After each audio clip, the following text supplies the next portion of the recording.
Donc, bonjour Monsieur l'archevêque et merci d'avoir accepté notre invitation.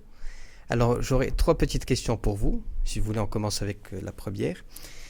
Alors, vu ce qui se passe à Gaza actuellement, et plus généralement ce qui se passe en Palestine, on voit bien qu'il y a une classe politico-médiatique, disons-le classée à droite, surtout française, qui essaie de faire d'un problème de territoire ou d'un problème national une affaire de choc ou de conflit civilisationnel, opposant le monde musulman au monde occidental.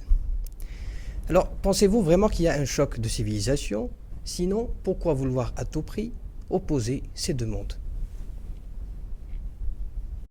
Moi, je pense qu'il n'y a pas une chose de civilisation, même s'il y a, comme vous dites, beaucoup de personnes ou des institutions intéressées à ce que le monde musulman, chrétien, le monde occidental et le monde arabe soient opposés.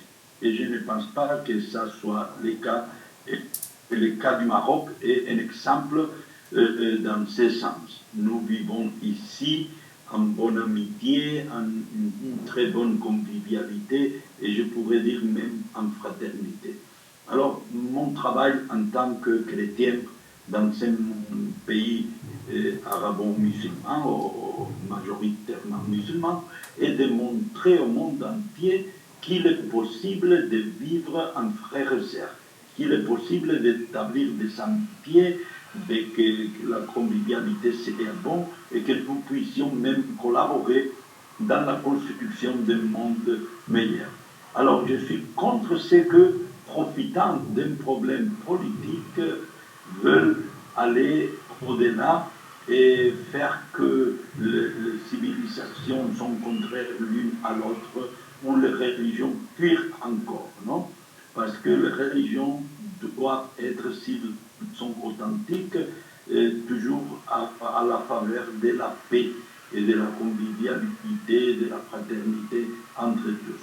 Alors j'affirme qu'il n'y a pas un choc de civilisation, en tout cas il y a un choc de personnes violentes, de personnes qui ne veulent pas accepter les autres, contre les personnes qui sont à la faveur de la paix et de la fraternité. Et je regrette ça, et c'est des deux côtés, parce que les uns ne veulent pas que l'État d'Israël existe et voulaient le détruire, et les autres veulent détruire justement le peuple palestinien sans faire attention qu'il y a une minorité que est violente, mais pas tout le peuple. Alors, je pense que nous devrions faire de notre mieux tous pour montrer que la fraternité entre tous les hommes de ce monde est possible. Alors, monsieur l'archevêque, beaucoup pointent du doigt cette question de deux poids, deux mesures, ce double standard, cette double indignation, ou cette indignation sélective de la communauté internationale, qui consiste à blâmer d'un côté le Hamas et non pas le gouvernement israélien et ses exactions, par la voix de son ministre ou de son premier ministre qui dit vouloir transformer Gaza en île de ruine, ou son président Herzog qui dit qu'il n'y a pas de distinction à faire entre les civils et le Hamas et qui sont complices. Je dis ça à gros traits. Alors pourquoi, à votre avis, ce double standard de la communauté internationale? Est-ce que la vie d'un Israélien ne vaudrait pas la vie d'un Palestinien? Oui, oui, je suis en contre de cette double mesure, deux poids, deux mesures. Je comprends que ça c'est indignant et que ça ne devrait pas être, mais c'est comme ça. Malheureusement, je regrette, je suis contre ça, je dénonce aussi cette discrimination, je dénonce qu'il y ait des résolutions des Nations Unies qui demande à Israël de faire beaucoup de choses et qu'il ne le fait pas.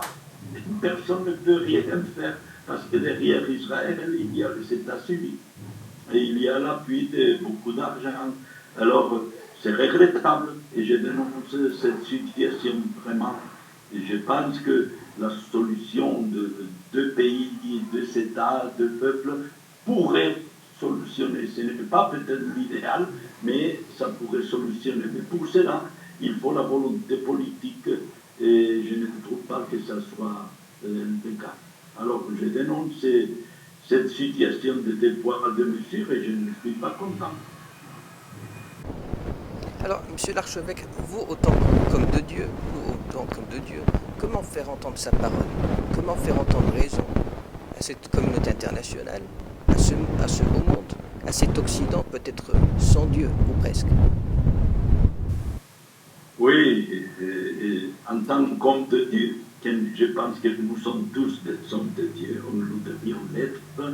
Je fais de mon mieux dans mon église catholique, ici au Maroc, mais aussi en Europe. Je suis espagnol de naissance et je peux avoir des amitiés, des relations en Europe pour faire comprendre cette situation qui ne va pas.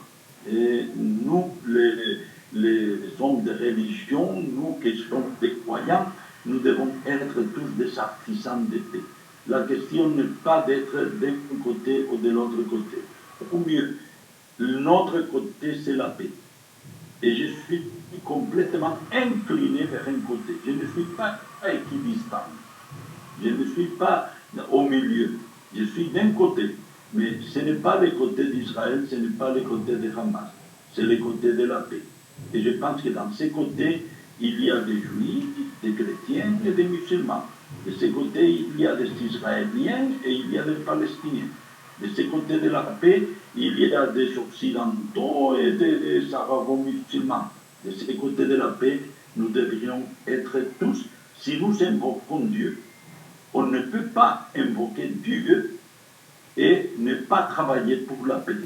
On ne peut pas invoquer Dieu pour faire des bêtises comme tuer ceux qui sont nos frères et sœurs. Alors, je regrette que soit en Occident, soit dans la civilisation que nous pouvons appeler arabo-musulman, il y ait des personnes qui utilisent la religion pour cautionner leur violence. Ils utilisent la religion, soit le christianisme, soit l'islam, pour ses intérêts, leurs intérêts politiques. Et ça, ce n'est pas acceptable.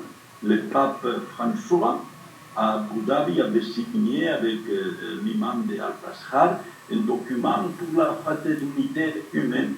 Et il faisait là-bas un appel pressant à ne pas utiliser le nom de Dieu pour tuer personne. Dieu nous appelle à la vie. Dieu nous appelle à la paix.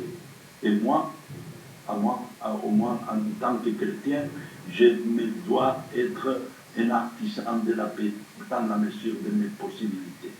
Et j'essaie de faire ça depuis mes possibilités, selon les moyens que j'ai à ma disposition. Monsieur l'archevêque, peut-être une dernière question. Un message de paix, ou un message tout court, pour les Palestiniens ou les Juifs dans le monde, que leur diriez-vous? Oui, depuis ma foi chrétienne, j'appelle tous, juifs, musulmans et chrétiens, à devenir des artisans de la paix, avec ceux qui sont à nos côtés, à faire tomber les préjugés, à nous rapprocher les uns des autres, à découvrir que celui qui est différent à nous dans la religion est aussi notre frère.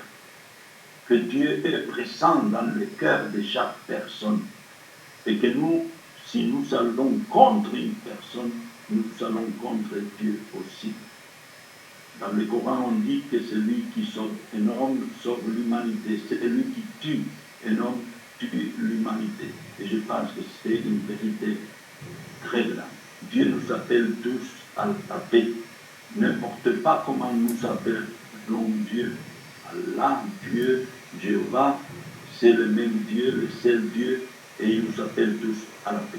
Qu'il ait pitié de nous et qu'il nous aide à construire un monde de paix.